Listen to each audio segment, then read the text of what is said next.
Viskas prasidėjo prieš 20 metų. Nuo tada europiečių bendradarbiavimas labai sustiprėjo. Per valstybių sienas nutiesti simboliniai tiltai.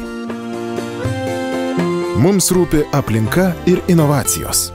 Ne tik mūsų teritorijoje, bet ir už sienos. Esame kaimynai, kuriuos vienyje jūra ir upės. Jaučiame suartėję. Šiandieną mums paprasta bendrauti ir kartu išspręsti bendras problemas. Tai tiesiausias kelias. Mes stengiamės palengvinti žmonių gyvenimą. Mes dalijamės patirtimi.